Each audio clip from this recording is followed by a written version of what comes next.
Today we are making chicken tortilla soup in the Instant Pot. This thing is pretty banged up. I have used it a lot over the years, and if I'm being completely honest, this chicken tortilla soup is almost the only thing I've ever made in it. I think I've done this recipe, steel cut oatmeal, and like chili, and that's almost everything. So my favorite thing about this recipe is that we basically just dump everything in here and turn it on and all that and let it go. It's very easy. So let me walk you through the ingredients that we're gonna use, and then we're gonna start cooking. So the first thing we need, obviously, is chicken breast. This is a little bit more than we're gonna need. I have to weigh it out first. Then we're gonna need some diced tomatoes with green chilies and some regular plain old diced tomatoes. Now, this recipe also calls for frozen corn, but I never buy that. I always just use canned corn and it comes out perfectly fine. I just make sure to drain all the liquid in here first. Next, we want some black beans. And then we want to cut up an onion and a jalapeno. So as you can see, I already did that. Then we're obviously going to need some chicken broth, so I'll show you something really cool about that later, but this is what we're going to be using today. Then for spices, we just want some chili powder, some cumin, and as always, some salt and pepper.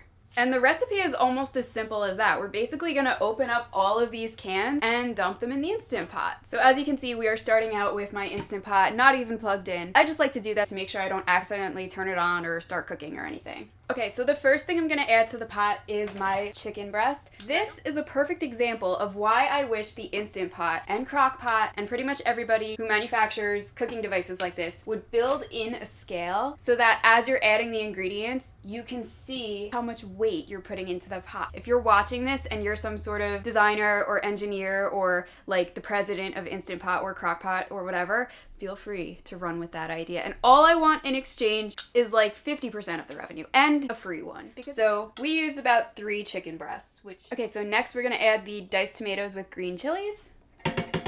This stuff, by the way, is a really good makeshift salsa in a pinch if you want to make nachos and you don't have real salsa in the house. Next, we're gonna add the diced tomatoes. And these are in tomato juice, so I am gonna leave the liquid. Next, we're gonna add the corn, which I've just drained. Then we want to rinse and drain the black beans. The first time I made this recipe for Billy, I didn't rinse or drain the black beans. And then when it came out, I mean, it tasted fine, but the broth was a really ugly color. And I thought that that must just be how this is supposed to look. And then I learned over time, oh, it's because of all the black bean goo. So don't make my mistake. Next, we're gonna add our onion and jalapeno. Just scrape that in there. And I forgot to mention, but we need some garlic too. For good luck.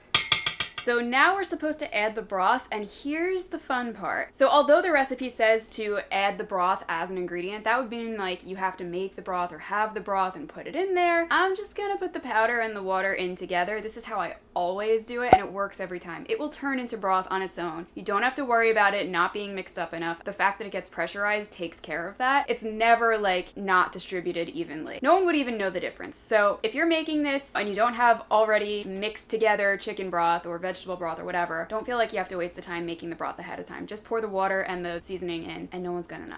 And I have one other little PSA. The recipe calls for 4 cups of broth, but we found that that doesn't really seem to be enough. You just don't really get much broth per serving and you end up running out. So I've started making this recipe with just 5 cups and that seems to be fine. We seem to like it better that way. 3, 4, 5. Next is cumin, then chili powder, and now we add our salt. And there is salt in the chicken broth and in some of the canned ingredients, so I'm not adding as much salt as the recipe calls for, but we are gonna add a little bit.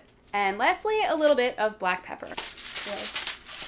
All right, so now things are getting serious. We're ready to plug in the Instant Pot, put on the lid, and actually let this cook. And just a little reminder, always make sure you double check when you're cooking with your Instant Pot or whatever pressure cooker, if it's an electric one like this. Make sure that the sealing ring is in place because without this, your pot will never come to pressure. So I always store mine in the pot. It just makes it easier, especially if you forget to double check. So we're gonna put on our lid. Make sure it's in the locking position, and then we want to put it on manual at high pressure for 15 minutes. So that means that it's going to heat up, and once it kind of gets to temperature, it will start to pressurize. And we want to make sure that the top is in the sealing position, not the venting position, which it is. So it's going to start heating up, it will come to pressure, and once it gets to pressure, it will then count down from the 15-minute timer. Once it counts down, then we can either let it naturally release the pressure on its own, or we can pull the valve to instantly release the pressure. But for now, we're gonna let it do its thing.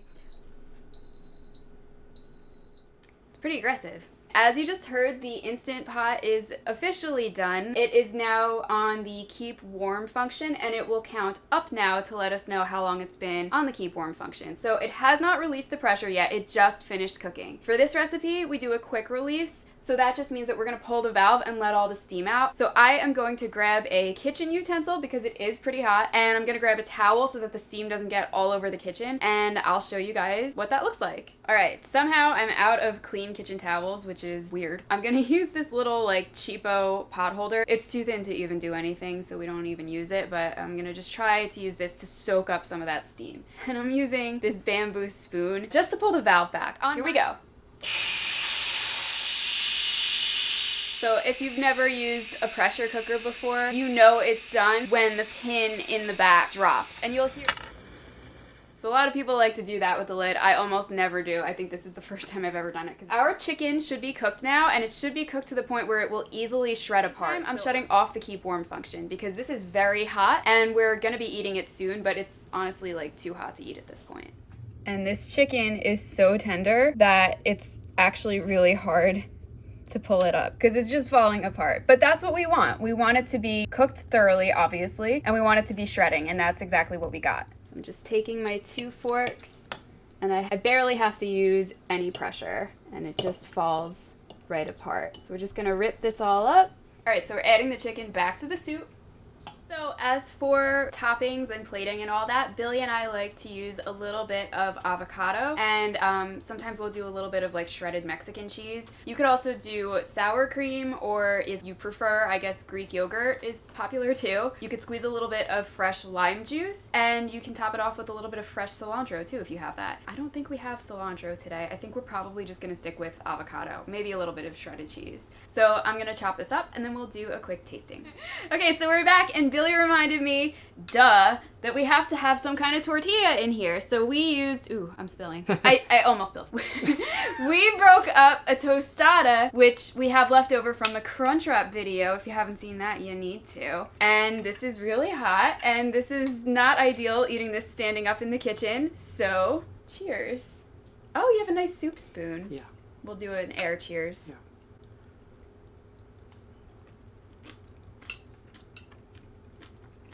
Yeah, it's amazing. This is my favorite thing she makes. Really? But we got a pass. Oh yeah, it's a pass. Thanks for watching.